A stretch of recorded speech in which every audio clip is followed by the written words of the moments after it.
What sparks your creativity?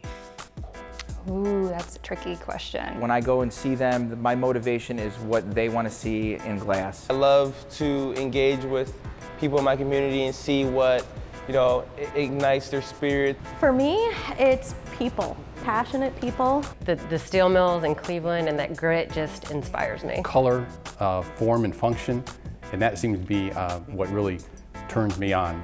It has to be a functional item. Music, the city, the environment, so it changes from time to time. I really love lighting and the color, and really I like being able to expand on what naturally happens in nature and see how far I can push it. I have that natural element that kind of expresses kind of what Cleveland is all about. All right, so I want to play a little game. It's a word game.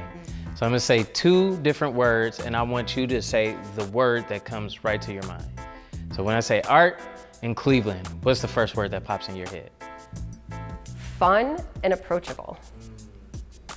Creativity. Art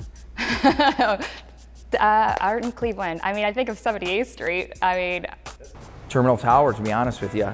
Just Cleveland is very resilient. Every time you think Cleveland is down, we come back up. You can walk up to an artist and talk to them about what they're doing.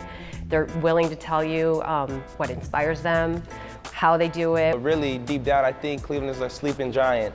There's a lot of creativity here, there's a lot of culture, there's a lot of good food. People, that entrepreneur spirit is definitely here in Cleveland.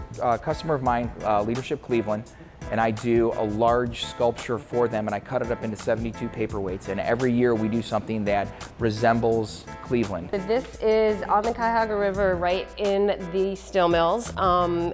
It's called Technicolor Bridge. So beautiful. I love the color. Okay, so it's all done with hot wax. So I paint with encaustic wax. It's 100% archival, and you can touch it. It's one of the cool things about this particular medium. Out of the necessity to look for a great bag that I was going to go to Italy last year, which didn't pan out, I wanted to have a bag that was essential to carry everything I needed, but nothing larger than a messenger bag. So I designed this piece for me, and I've had many different clients, men and women, who have purchased these and are using them around the world.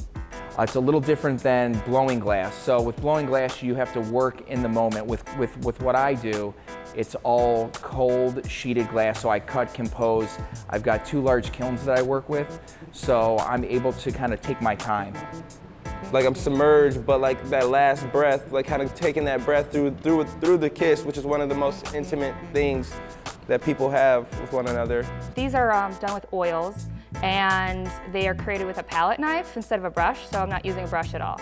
And a palette knife is actually like a mixing tool, so that's where you get the texture and on the surface, all of that. So, and then this is a locally inspired place. I think this is near Squires Castle. So I am a fashion designer.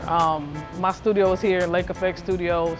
So in my studio, we cater to all of our custom clientele. So we do men's, women's, dogs, whatever you could think of. My husband and I were actually having dinner over by the Rock Hall in Voinovich Park, and that was right around the time they had the Cleveland script signed. So I always have my camera with me, so just grab this shot, and it was really important to me to capture every aspect of Cleveland. So you have the buildings, you have the stadium, you have the Rock Hall, so it's one of my favorite pieces from the city that I've taken.